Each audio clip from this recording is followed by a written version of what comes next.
Dios le bendiga más. Amén, qué bueno.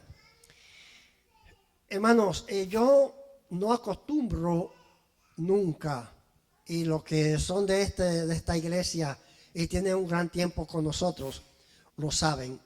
Yo nunca acostumbro a preparar un mensaje o un sermón de acuerdo a la fecha. Porque yo le oro a Dios y le digo, y Dios me da y no sin importar fecha. Amén. Por eso usted nunca, puede ser que un día, en una fecha determinada, Dios me dé un mensaje para esa fecha, porque eso también sucede. Amén. Pero yo nunca voy a estar condicionado, ni voy a condicionar un mensaje a la Navidad. Ni voy a condicionar un mensaje a Año Nuevo, ni a Día de la Amistad, ni a Día de la Madre, ni del Padre, ni del niño, ni de los jóvenes, ni de nadie. Amén. Yo doy el mensaje que Dios me da, no importando la fecha. Estamos en lo que se llama, o el mundo le llama la Semana Santa, que para mí es la semana diabla, porque es cuando más gente se mueren, principalmente en nuestros países, que se van de borrachera, de playa, y se muere más gente en esta semana que en el año entero. Entonces, para mí esa no es santa. Pero ¿qué? Se está celebrando la muerte de Cristo. Y hoy, pues, el mundo le llama el día de gloria, el domingo de gloria, el día de la resurrección de Cristo. Pues mire, hoy yo quiero hacer un servicio diferente, porque Dios me puso esa inquietud. Y quiero hablarle de el juicio que se le llevó a Cristo. Pero quiero hacerlo de una manera jurídica. O sea, ¿cuáles elementos constituyeron ese juicio? Si hubo derechos que a Cristo no se le respetaron. Un análisis a nivel jurídico de el juicio que se le hizo a Cristo. Pero para ello debe ser un abogado. Y yo no soy abogado. Aunque me gustaban las leyes y yo iba a los tribunales, me acuerdo todos los jueves yo estaba en el tribunal en una causa, porque me gustaba eso. Me gustaba el litigio de los abogados. Pero en medio nuestro tenemos un abogado. Y él hoy nos va a hablar de esos elementos jurídicos que compusieron el juicio de Cristo. Pero quiero también hacerlo de una manera interactiva. Si usted tiene una pregunta, hágala. Amén. Usted tiene la libertad de hacer la pregunta que usted quiera con relación a lo que es el juicio que se le llevó a cabo a Jesucristo. ¿De acuerdo? Así que voy a invitar al pastor Julio con nosotros. Él es abogado y él nos va a hablar de ese juicio que se le hizo a Cristo. Vamos a ver los elementos que constituyeron ese juicio. Pase hacia acá, pastor, y Dios le bendiga mucho. Amén. Están más cerca con los hermanos. Buenos días, Dios nos bendiga. Me gozo de estar aquí en medio de ustedes. Aleluya, qué privilegio. Gloria a Dios. Me dice el pastor antes de ayer que quería que trajera una enseñanza, pero no un mensaje, sino una enseñanza sobre la inocencia y la defensa de nuestro Señor Jesucristo. Aleluya. Gloria a Dios. Que en ese respeto todos nosotros nos constituimos defensores de nuestro Señor Jesucristo, ¿verdad que sí? ¿Cuántos son defensores del Señor? Aleluya. Gloria a Dios. Alabado sea Dios. Vamos a hacerle un aplauso a ese Cristo de gloria.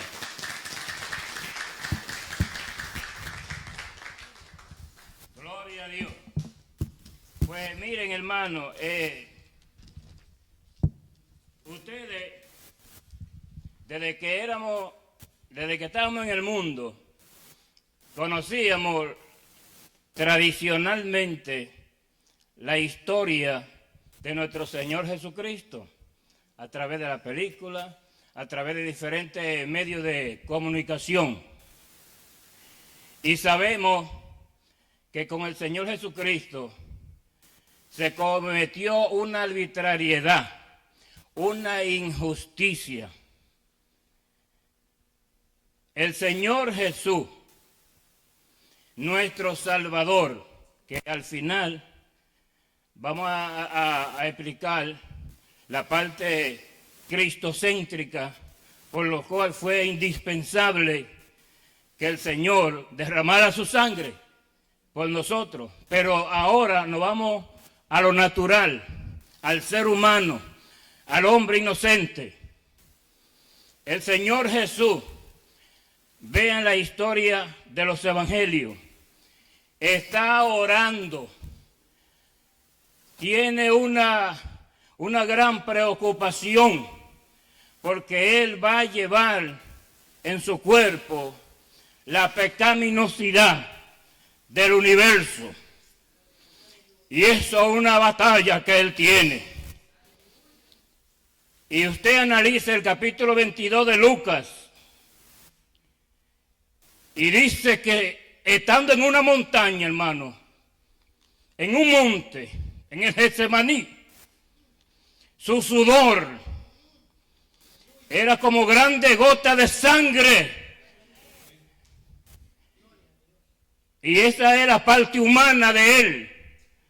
Pero Dios, en tu dolor, en tu prueba, en tu lucha, está más cerca de ti para cuidarte, para protegerte, para que tú no procedas a la iniquidad, para que no desmayes.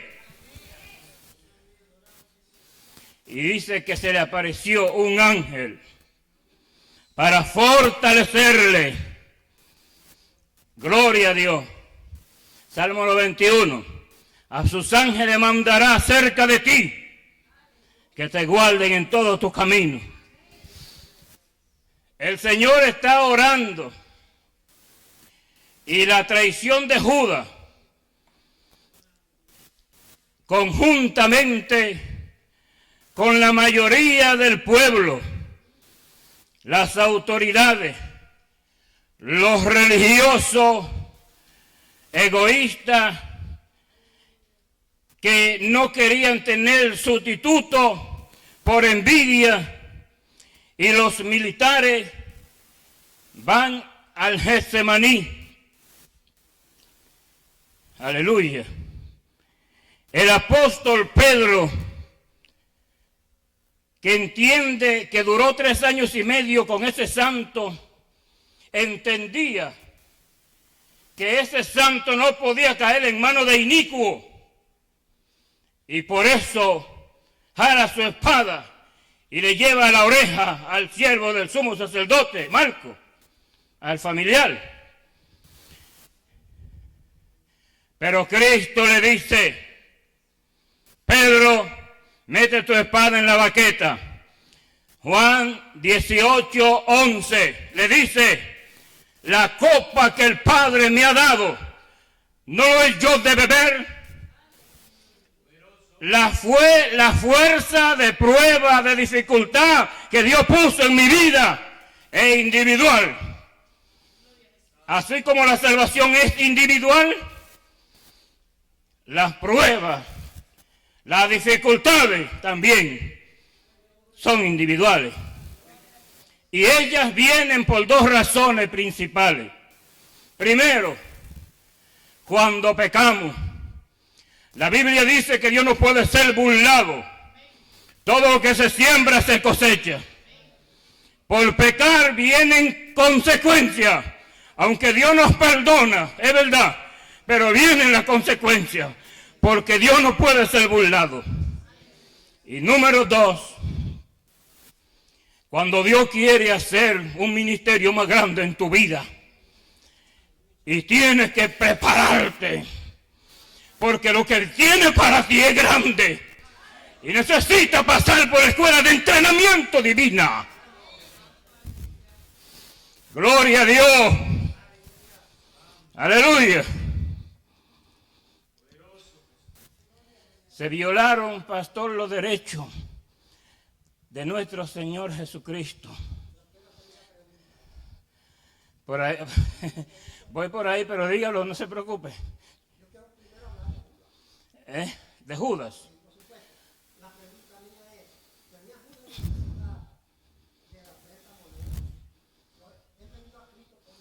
En absoluto, no tenía la necesidad porque era el tesorero. Judas era el tesorero y dice Juan el teólogo, Juan el discípulo amado, que Judas cuando ungieron al Señor Jesucristo, que fue de lo que criticó esa unción a Jesucristo y dijo, ¿por qué no se vendió este frasco de alabastro de perfume por 300 denarios y se le dio a los pobres mejor? Pero dice el apóstol que no era porque Judas se cuidaba de los pobres, sino porque era ladrón y quería robar de esos 300 denarios. Entonces, Judas no tenía motivación además. Ajá. Aleluya, qué bueno. Qué bueno.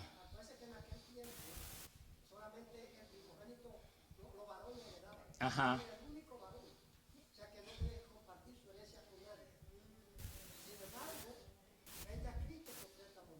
Amén, amén, amén. No tenía necesidad. Concluimos que no tenía la necesidad. Entonces, con el Señor Jesús, que es inocente, ¿qué estaba haciendo? Él estaba orando. Se violó con el Señor Jesús la libertad de expresión. Se violó la libertad de culto. Tenemos nosotros el derecho de juntarnos, de reunirnos, de expresar nuestros sentimientos, nuestras expresiones, aún se contrasten con las autoridades de turno. Aún estén contrastados nuestras opiniones con los presidentes, con los poderes del Estado. ¿Cuáles son los poderes del Estado? Ejecutivo, legislativo y judicial. El ejecutivo es el presidente y su gabinete. El legislativo es donde se hacen las leyes. El legislativo, que está compuesto por 2 cámaras, Cámara de Senadores y Cámara de Diputados. Ahí se hacen las leyes. Para que se forme una ley, las 2 cámaras, ambas cámaras, tienen que estar de acuerdo en una determinada ley. Se lo mandan al Poder Ejecutivo y el Poder Ejecutivo puede promulgarla u observarla.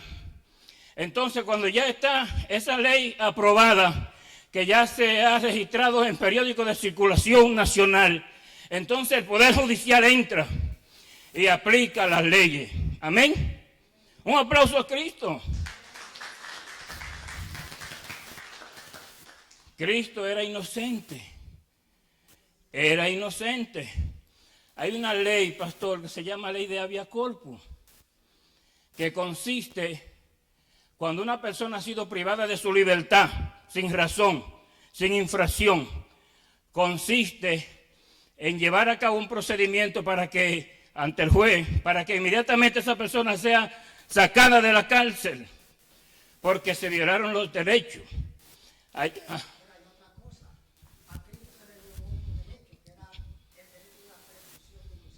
Claro que sí. Aunque la presunción de inocencia se aplica, la presunción de inocencia se aplica cuando la persona incluso ha infringido la ley, que se supone que es inocente, hasta que se demuestre lo contrario, hasta que haga una sentencia irrevocablemente de las cosas juzgadas. Eso quiere decir, cuando hay una sentencia de la Suprema Corte de Justicia, ya la final, que determina, a eso se le llama jurisprudencia.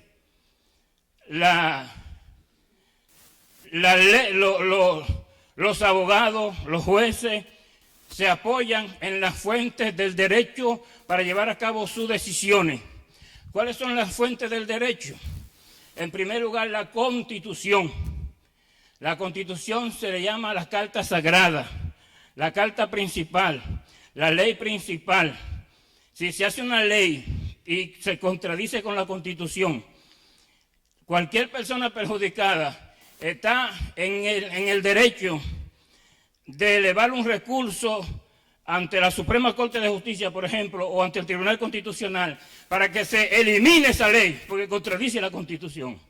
La Constitución tiene carácter sagrado. Amén. Un aplauso a Cristo. Entonces, las fuentes del derecho están la Constitución, las leyes y los códigos. En segundo lugar, tercer lugar está la jurisprudencia, que es lo que le acabo de decir.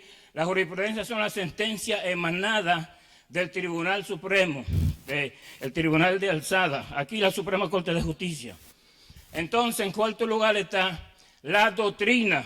Las doctrinas son los estudios, los libros que hacen los jurisconsultos, los estudiosos en la ley. Esas doctrinas ahí se apoyan también los jurídicos. Y por último está la costumbre.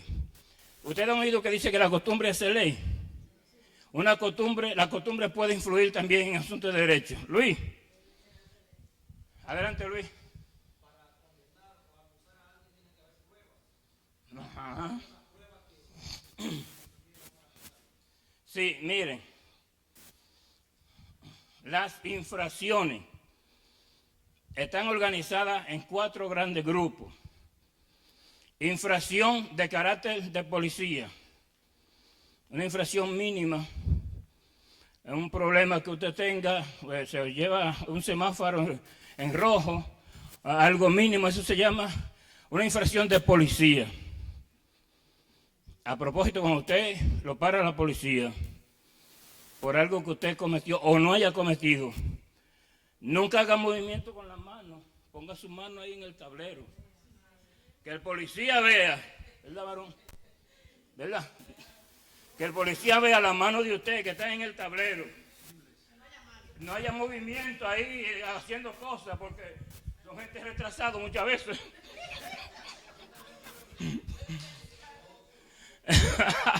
Gloria a Dios. Ok, hermano. La ley, 4 grupos de infracciones. La ley de policía, que es sencilla. La ley correccional, la infracción correccional, que tiene un segundo lugar. En esas 2 infracciones, cuando es de policía o correccional, cuando la persona cae preso por una de esas violaciones, por obligación se le debe conceder una fianza a la persona, al que está preso, al prevenido. Y en tercer lugar, la infracción criminal. La infracción criminal es potestativo del juez dar fianza o no dar fianza de acuerdo a las circunstancias agravantes o atenuantes. Por ejemplo, circunstancias agravantes, ¿cuáles son? En un crimen.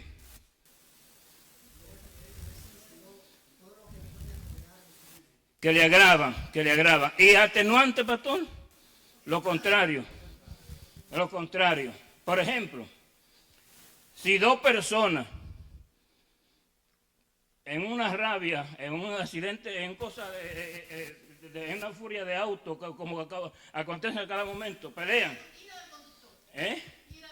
Ira del conductor. Ellos dos conductores diferentes pelean y el uno mata al otro. Tiene circunstancias atenuantes porque fue basado en una ira, el infractor, el que cometió el asesinato, el crimen. Ahora, cuando hay acechanza frente a un homicidio, hay acechanza, premeditación, entonces se considera un asesinato. Entonces eso tiene circunstancias agravantes, que le agrava.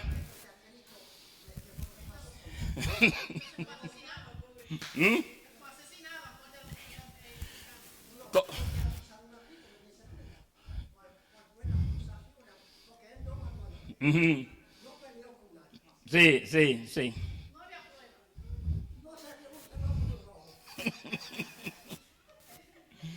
A Cristo, las autoridades por envidia lo acusaron y lo llevaron ante las autoridades, donde las autoridades eclesiásticas lo acusaron por envidia. Cristo no cometió ningún crimen, no hubo ningún crimen.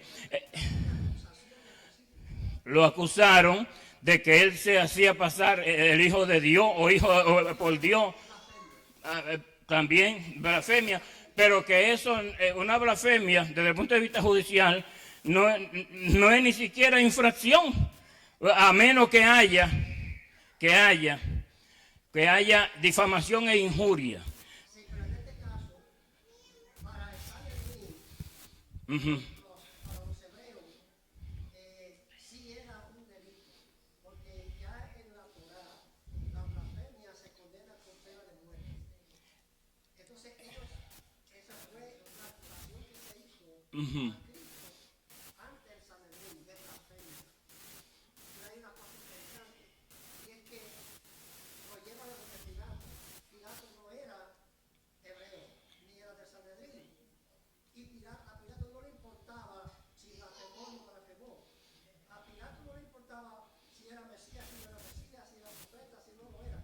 Eso no le importaba a Pilato. Pero Sí. a Pilato le hicieron otra acusación diferente. Ajá. Sí. Lo acusaron de hacerse, o sea, comportarse como rey. Hubo dos acusaciones. Sí, bueno, también a Pilato lo acusaron por él no querer ceder a las pretensiones de ellos. Lo acusaron de que Pilato también quería hacerse rey, y entonces lo presionaron, lo coercionaron de que se lo iban a hacer saber al emperador romano. Entonces eso hizo que él cediera y permitiera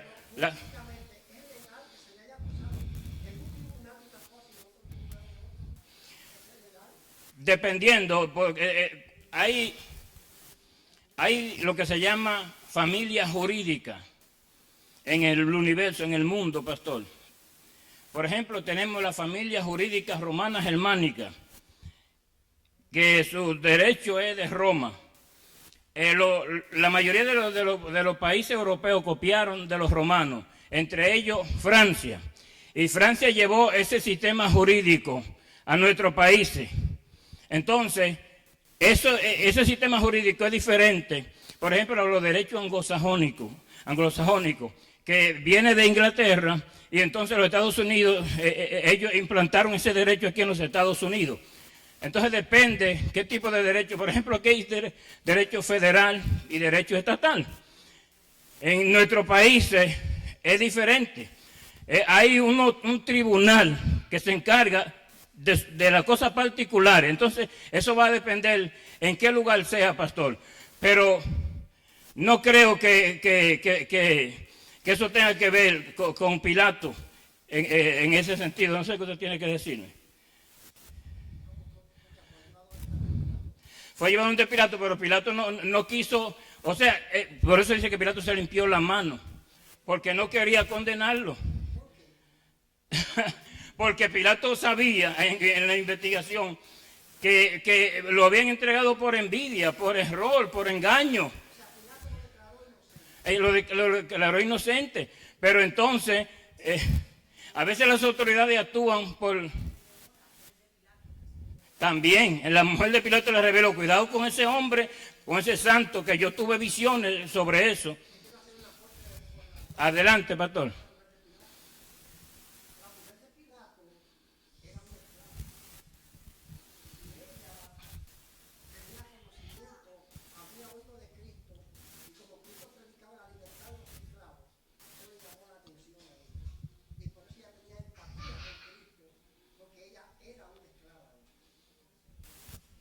Correcto, gracias, pastor.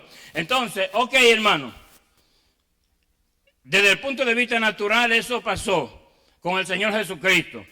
Ahora bien, desde el punto de vista espiritual, de promesa, desde que el hombre pecó, en Génesis capítulo 3, verso 15, Dios prometió que tenía que venir un redentor para salvar a la humanidad, porque la humanidad quedó destituida de la gloria de Dios frente a la pecaminosidad de Adán. Amén, hermano. En Adán todos mueren, pero en Cristo estamos vivificados. Todos hemos fallado, todos hemos pecado, como dice la palabra de Dios en Romanos 3:10, no hay justo ni aún uno.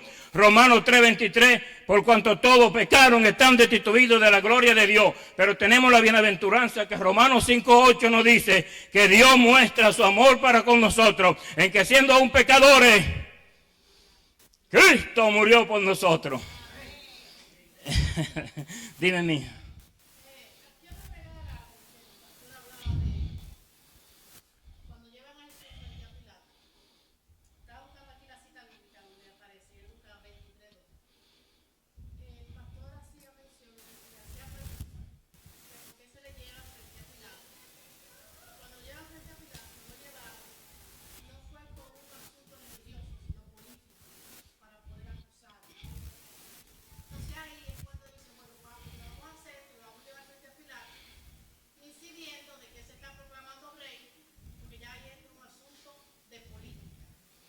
Sí.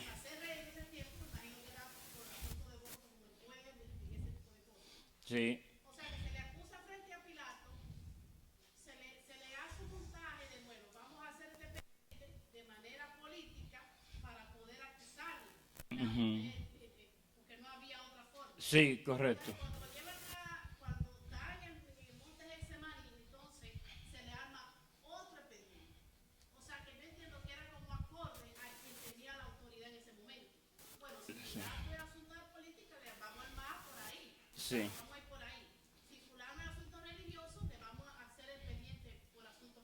Eso es aceptable. Eso es aceptable, pero que al mismo tiempo ellos no tenían el Pentateuco, los 5 primeros libros, la Torá, como decía el pastor, hablaban de que se apedrearan a la persona, pero era si cometían delitos graves, por ejemplo adulterio y cosas así, pero Cristo no había cometido, entonces no tenía motivo, no tenía nada para eso. Diga, pastor.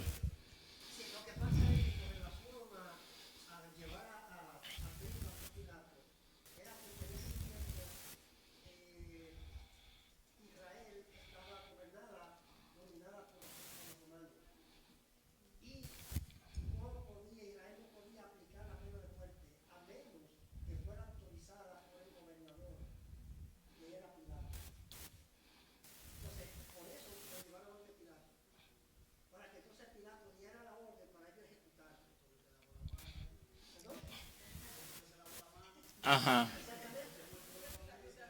Y sabe qué otra cosa, ahí no sé si usted ha oído que llama, estamos como una palabra que usted lo llama la posverdad. Posverdad. Después de la verdad. Posverdad es después. No, es después. Pre es antes. Pero la posverdad es que usted cree hasta la mentira. Esa es la posverdad, que se cree hasta la mentira. Y ahí fue que se inició la posverdad.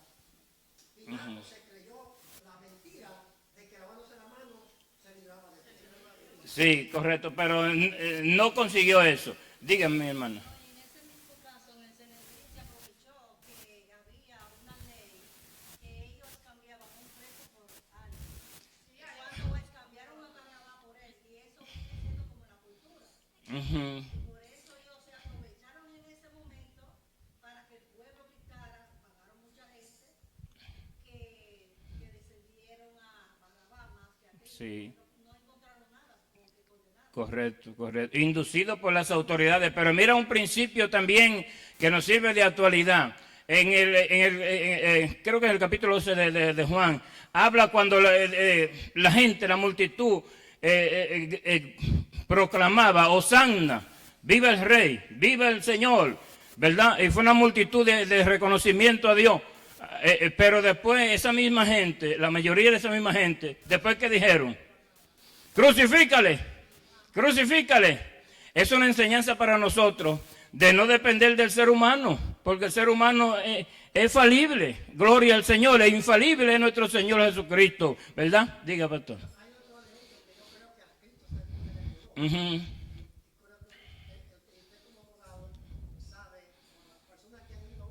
Sí.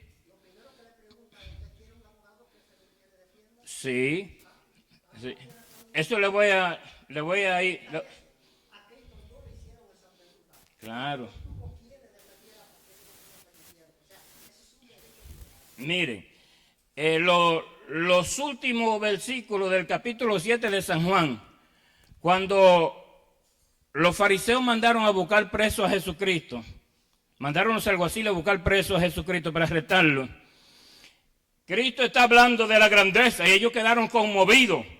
Y cuando ellos van, 7:46, cuando ellos van nuevamente donde los fariseos, le dijeron a los fariseos, ¿por qué no lo trajeron? Ellos dijeron, 7:46 de Juan, jamás hombre alguno ha hablado como este hombre. Quedaron compungidos de la palabra del Señor Jesucristo. Entonces, ellos empezaron a decir, ustedes también han sido engañados. Pero ahí salió un defensor que lo visitó de noche. ¿Quién fue? Nicodemo. Salió un defensor ahí y le dijo, juzga, voy por donde usted va, juzga nuestra ley a una persona sin antes no le ve ni le oye.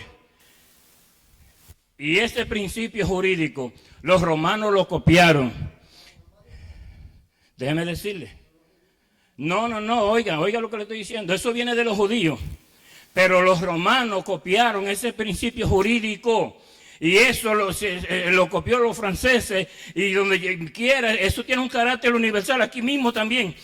Miren, allá en el artículo 8 de la Constitución, aquí la 14ª enmienda habla de eso, aquí en los Estados Unidos, que una persona no puede ser juzgada si no se le preparan los argumentos de defensa, si no se le pone una persona que le defienda, porque eso es prohibido. La condena que le den, no se puede condenar inclusive, no, es nula, no se puede condenar ese principio de justicia. La persona tiene que ser defendida, aunque sea criminal, aunque sea delincuente, tiene el derecho y el Estado está en el deber de proveer y pagar. Ese abogado de oficio se llama.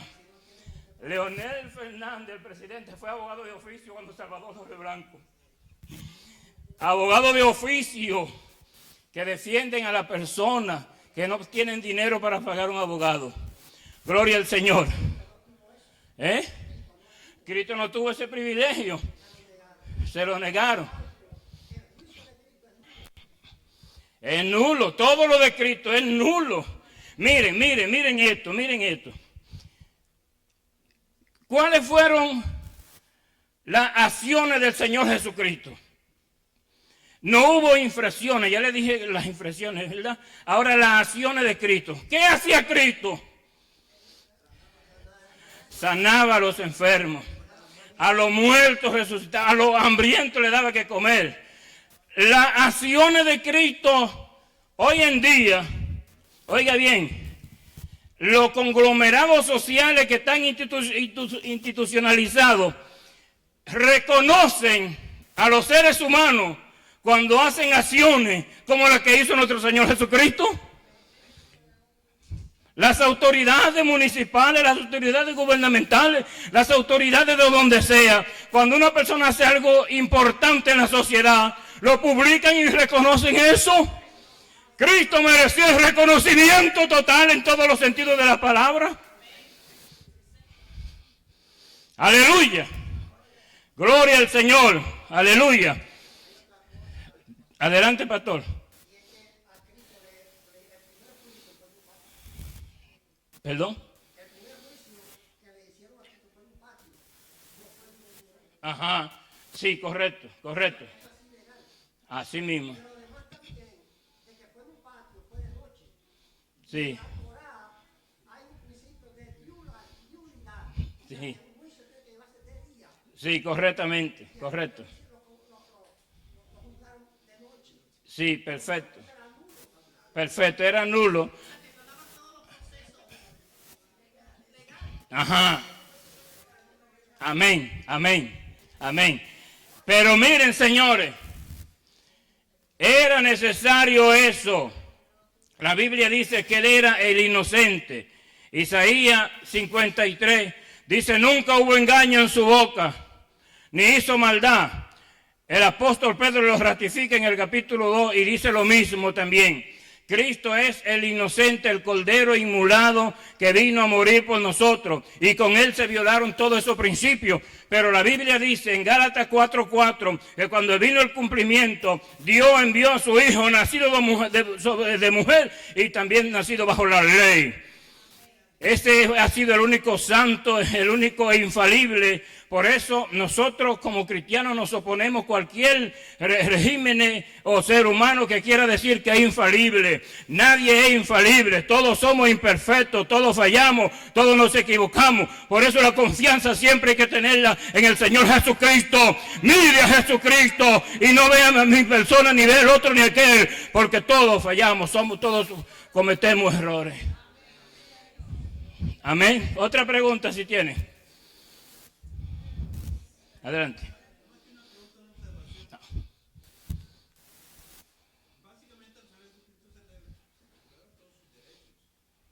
Sí. Primero, lo que yo he entendido, no hay una causa, una acusación formal definida de por qué él está acusando. Dos, como dijo el pastor, él fue juzgado de noche en el patio de la casa de Caifás, si mal no recuerdo. Tres, tenía muchos testigos falsos. Correcto. Amén.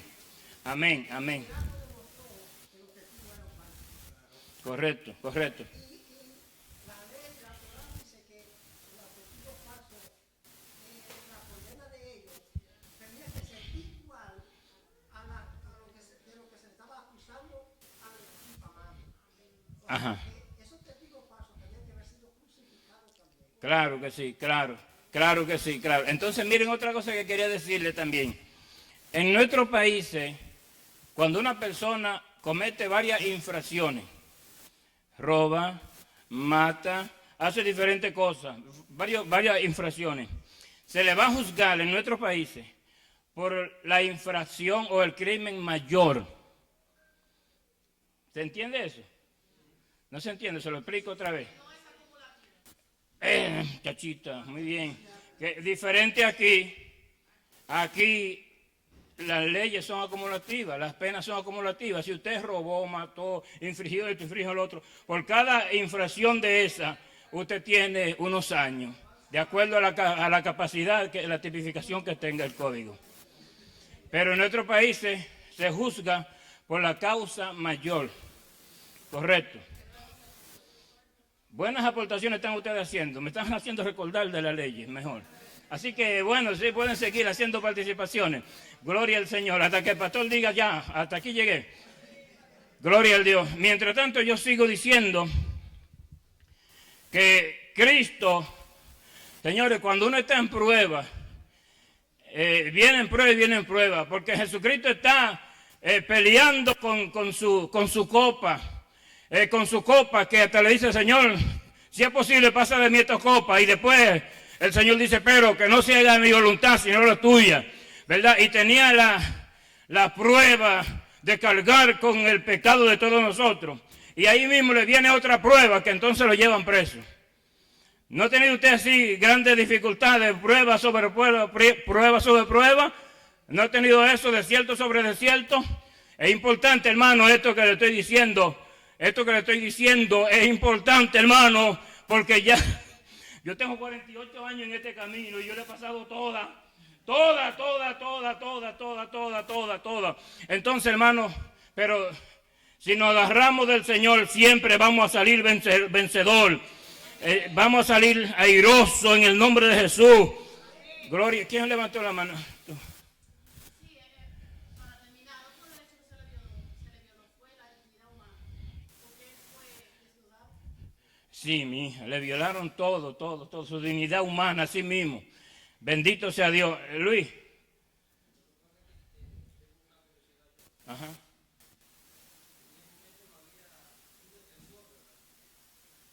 En ese entonces había defensores. Bueno, él no tuvo defensores. Sus propios discípulos se lo dejaron. Diga, Luis, diga, perdón.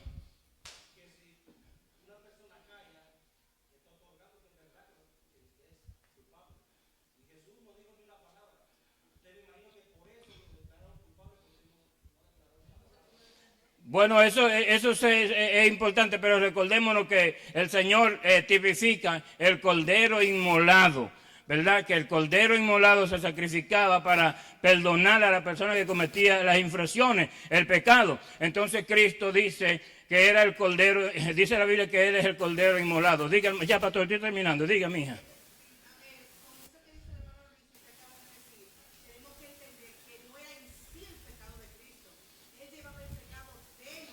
Amén, amén. Por ende, tenía que morir, aunque las personas que le hacían a él directamente y todo lo que le violaron, como usted dijo ahorita, aún sea verdaderamente que sea culpable, tenía sus derechos.